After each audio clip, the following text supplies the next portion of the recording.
Hello बच्चों, कैसे हैं आप सब लोग। आशा करते हैं सब बहुत अच्छे होंगे। आज हम कराएंगे आपको इंग्लिश रीडर कक्षा 7 लेसन 5 लिटिल बर्डी की एक्सरसाइज। सबसे पहले हम एक्सरसाइज करने से पहले इस चैप्टर में आए जो वर्ड्स हैं उनको आपको पढ़ाएंगे। पहला हमारा है अ लिटिल लॉन्गर। ये इसका प्रोनाउंसिएशन है और इसकी मीनिंग है। तो अ लिटिल लॉन्गर माने होता है थोड़ी देर और। स्ट्रोंगर, स्ट्रोंगर होता है अधिक मजबूत। पीप माने होता है झांकना। राइज माने होता है उठना। और लिम्स माने होते हैं हाथ पैर। ये सारे वर्ड्स जो हैं इस पोएम में आ चुके हैं। अब हम इसके क्वेश्चन आंसर करेंगे। ये है इस चैप्टर के कॉम्प्रिहेंशन क्वेश्चंस। क्वेश्चन 1 है आंसर द फॉलोइंग क्वेश्चंस।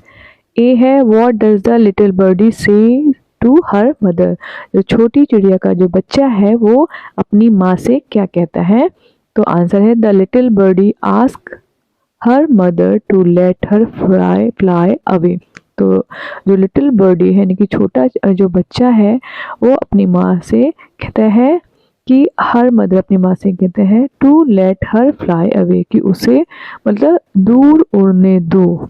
यानी कि छोटा जो बेबी है अपनी माँ से दूर उड़ने के लिए कहता है। ये वाला है what does mother tell the little birdie to do.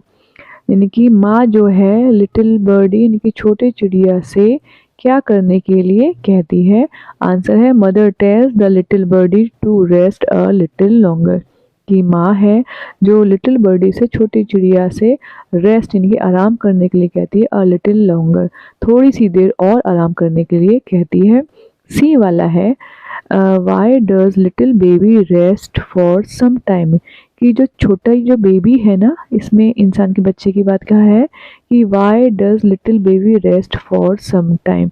कि जो छोटी बेबी है, छोटा बच्ची है, उसको रेस्ट माने आराम करना चाहिए थोड़ी देर। और थोड़ी देर क्यों, यानी कि छोटी बच्ची को थोड़ी देर आराम क्यों करना चाहिए। आंसर इसका है बच्चों हम इसका क्वेश्चन के भी उत्तर बताते जा रहे हैं, अर्थ बताते जा रहे हैं और इसके आंसर के भी अर्थ बताते जा रहे हैं, ताकि आपको उसका मीनिंग समझ में आएगा तो और अच्छे से समझने में आसानी हो सके। तो सी वाले का उत्तर है the little baby rest for some time so that the little limbs become stronger to fly. कि अगर छोटा जो बेबी है, छोटी बच्ची है, आराम करती है, रेस्ट फॉर सम टाइम थोड़ी देर और आराम करती है। कि जो लिटिल बेबी यानी कि जो इंसान की बच्ची थोड़ी देर आराम करती है, क्यों करती है। सो ताकि सो दैट द लिटिल लिम्स यानी कि ताकि उसके जो छोटे छोटे हाथ पैर जो हैं बिकम स्ट्रोंगर टू फ्लाई यानी कि उड़ने के लिए और मजबूत हो जाए। उड़ने का मतलब यहाँ पे है अगर छोटा बच्चा थोड़ी देर और सो लेगा या आराम कर लेगा तो उसके हाथ पैर मजबूत हो जाएंगे ताकि वो आराम से चल फिर सके। डी वाला है what will happen if the little baby स्लीप्स a little longer. कि वो कहता है व्हाट विल हैपन, क्या होगा, इफ द लिटिल बेबी अगर जो छोटा बच्चा है स्लीप्स अ लिटिल लॉन्गर थोड़ी देर और सोता है। तो आंसर है the limbs of the baby will get stronger.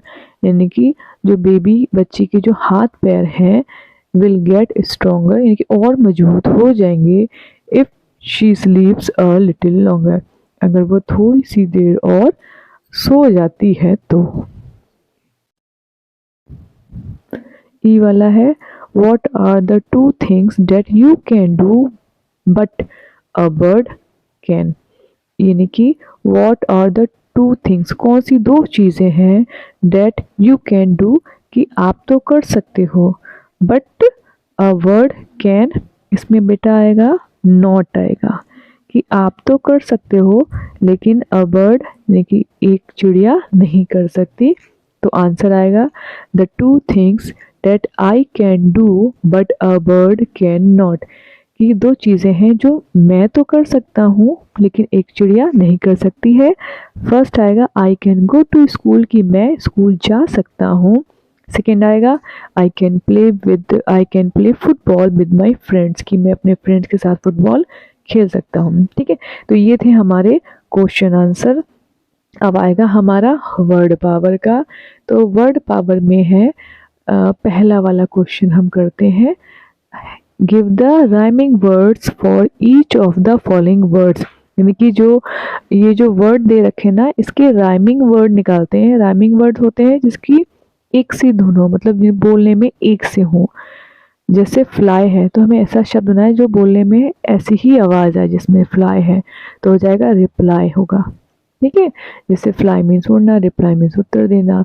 Nest, rest, rise, wise, pep, deep, longer, stronger है।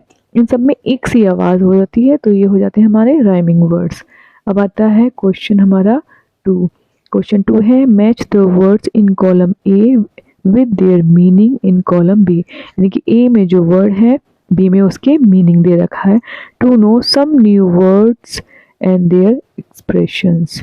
अब आता है, यानी कि ये कॉलम है और match the words in column A with their meaning in column B to know some new words and their expression. अब इसमें इसकी मीनिंग वगैरह दे रखे हैं। अब जैसे होता है एक्सप्रेशन भी है उसके, कि हाँ इसको मीनिंग भी है, उसको एक्सप्रेशन भी है। जैसे बर्ड बाथ, बर्ड बाथ क्या होता है, यानी कि चिड़िया का नहाना। तो इसका क्या होगा कि अ वेसल या vessel with water for birds to bath in. एक बर्तन विद वाटर, पानी के साथ जो एक बर्तन होता है, for birds to bath in, जिसमें चिड़िया जो है नहाती हैं। यानी कि पानी का जो बर्तन होता है जिसमें चिड़ियाएँ नहाती है, उसे हम बोलते हैं बर्ड बाथ। अब आता है बर्ड स्ट्राइक। बर्ड स्ट्राइक क्या होता है, अ clash between a bird and an aircraft. Bird और एयरक्राफ्ट के बीच में जो झगड़ा होता है वो होता है बर्ड स्ट्राइक। ठीक, होता है बर्ड्स आई व्यू, यानी कि चिड़िया की वक्त नहीं नज़र, वो होता है वो है C, a good view of something from a high position. High position से किसी गुड व्यू ऑफ समथिंग, किसी चीज़ की अच्छा व्यू देखना, वो होता है वर्ड्स आई व्यू। अब होता है words prey, word of prey, prey माने होता है शिकार। ठीक है, अब होता है वर्ड्स ऑफ प्रे, यानी कि जो शिकार करने वाली जो चिड़िया थी। A bird that hunts and eats other animal, चिड़िया जो हंट यानी कि शिकार करती है और खाती है अदर एनिमल, दूसरे एनिमल्स का शिकार करती है और उन्हें खाती होती है वर्ड ऑफ प्रे। तो ये थी हमारी पूरे चैप्टर की एक्सरसाइज जो हमने करी है। अगर बस इतने ही थे बच्चों, क्वेश्चन आंसर थे और वर्ड पावर का 1-2 क्वेश्चंस थे, कॉम्प्रिहेंशन क्वेश्चन थे, मैचिंग वर्ड थे। ठीक है, अब यहीं पे हमारा चैप्टर ख़त्म होता है। अगर आपको ये चैप्टर समझ में आया हो, एक्सरसाइज समझ में आई हो, तो चैनल को लाइक करें और सब्सक्राइब करें। अगले चैप्टर में जो कि हमारा लेसन 6 है, वो है गुड सिटीज़न, यानी कि एक अच्छे नागरिक, उसके बारे में आपको पढ़ाएंगे।